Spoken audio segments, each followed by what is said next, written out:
Yes, I have survived week 1 of my paleo challenge, but just barely. My toes were just right over the diet ledge, and on Saturday night tonight, I barely came back from the brink of I give up. It was a hard week. First of all, I have not ever really dieted where there were things that I couldn't have that I would choose to have. Most things I've always given up. I really wasn't that big on them, or there was a reason I was going to give them up. So I don't know, it just never affected my mindset the way that this one did. So with the paleo diet, I'm on meat, vegetables, and nuts and seeds, and fruit. And so the other difficulty I found is I really only eat chicken and fish. I haven't really eaten much beef in the last year, and I don't do pork, and I don't really do lamb. I don't do lamb. So it kind of makes some of the options that I knew how to cook come to be very small. So it made kind of for a boring week, and I just wasn't, all the things I was craving, I couldn't have, so I don't think I ate enough. I was very lightheaded, and in fact, I think Thursday and Friday I actually tested my blood sugar with my parents' little pin because I thought, well, maybe my blood sugar was off, and it was fine. It's just, I don't know, my body was just in shock. So Saturday night I was there, I think with 2 M&Ms, I put them in my mouth, I'm like, that's it, I'm done. I had a glass of wine in my hand, and I'm like, this is ridiculous. I'm miserable. I've had a headache for a week. I thought for some reason eating 2 M&Ms was gonna make my headache go away. And my husband's like, Amy, I totally support that, as long as, why don't you just sleep on it and see how you feel in the morning. I think you had a rough day, you're probably tired from the headache. Just let it go and see where it ends up. And Sunday I woke up, had a great Mother's Day brunch. Happy belated Mother's Day to everybody out there.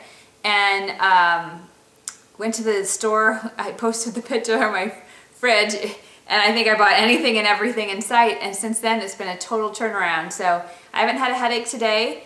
I did my first run through of the challenge that I'm going to be doing at the end of this 6 weeks. And I feel pretty good. So it took me right there to the brink, and so I can honestly say to people that diet or try to do something, like, I've recently been there, I've scraped my knuckles on the bottom, and I'm ready to give this another shot.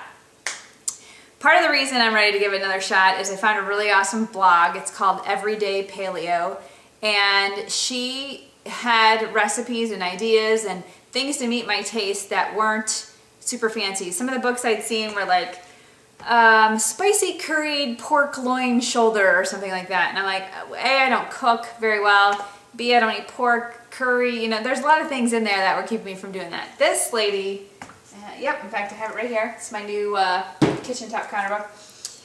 Everything was 10 ingredients, pretty much or less, with the exception of spices.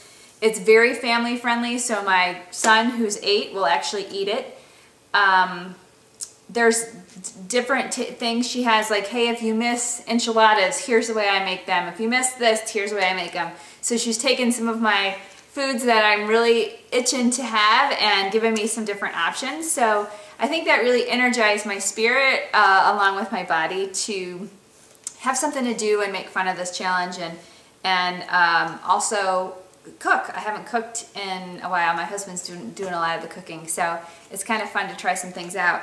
The other thing about her is it's a little book in the front just about stress, sleep, eating, shopping, anything. So it kind of gives you a feel for her personality. Then in the back, I thought this was kind of neat.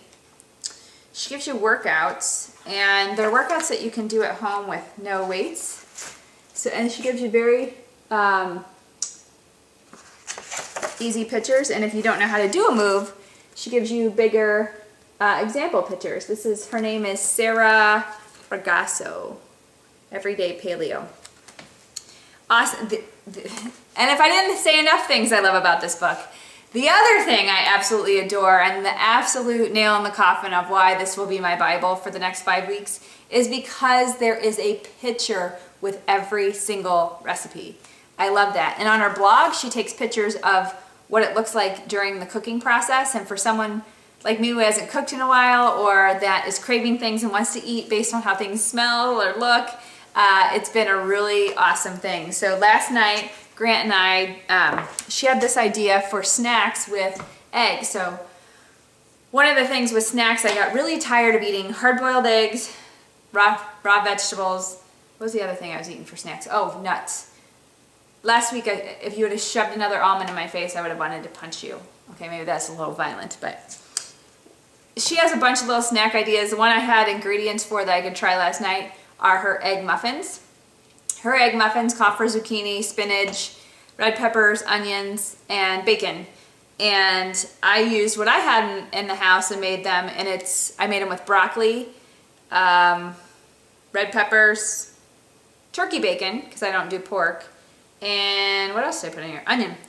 And put them up in the food processor, put all those things in the food processor, made them fine, and then put them with scrambled eggs and cooked them in these little muffin tins that are foil. And actually sent some with Grant in his lunchbox. Chad took one to work. I was able to pop one that I wanted for a snack right before I worked out.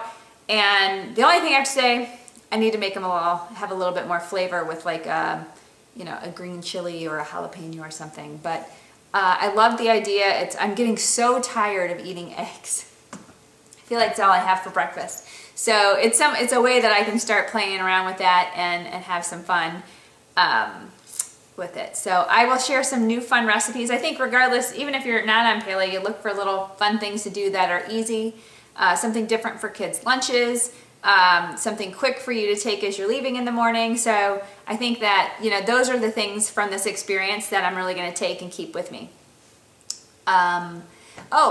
Last bit of huge news is I actually downsized to a half Murph. So I think I talked about running a mile and doing all this stuff and then running a mile at the end. And the guy told me that there's such thing as a half Murph. And just like you don't go and run a marathon your first race out, I didn't want to do the big, competition with all the diehard CrossFitters when my body was in utter shock from the high intensity cardio.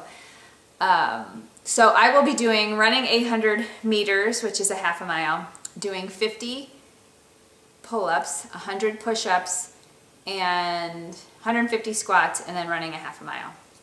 Today was my first dry run of it. I went through about 7 sets of doing 5 push-ups, 5 pull-ups, 10 push-ups, 15 squats, and then I ran the half a mile at the end. And it's going to take a lot of dry runs for me to be comfortable on June 11th doing it. So if you have any pointers, I think the biggest thing I'm struggling with is the push-ups. It's the core strength of keeping that part of the body up when I'm tired. So hopefully, right now we're using bands and a lot of assistance, and I'm using bands on pull-ups too. So it's not like I'm going from 0 pull-ups to now I can do 5. Nah, that's not happening.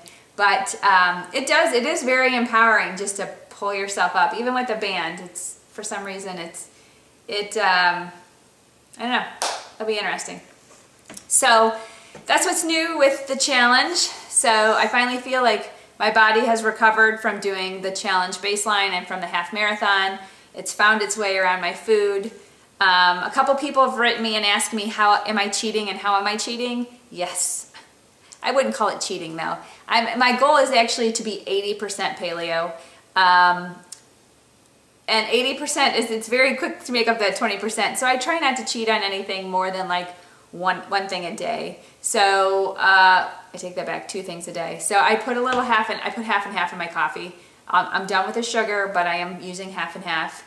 I had goat cheese on Sunday. That was the first time I'd had cheese in a week, which surprisingly I have not missed. And what else? Oh, and I've had some wine.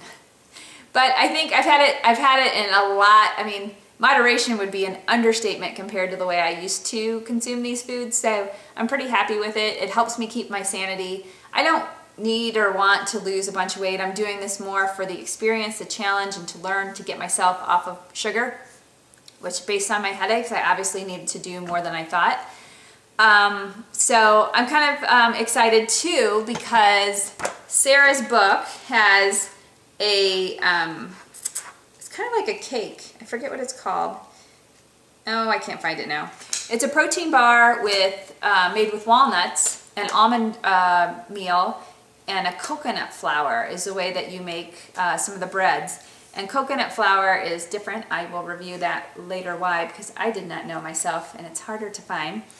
And I'm really excited to have some sort of cake, bread, brownie, something of that sort. I'm missing that consistency. Eggs just aren't cutting it there. So I will keep you updated. I just wanted to let you know I'm alive. I'm happier now that I'm without the headache, and I'm ready to give week 2 of the Paleo challenge a go. Have a great week.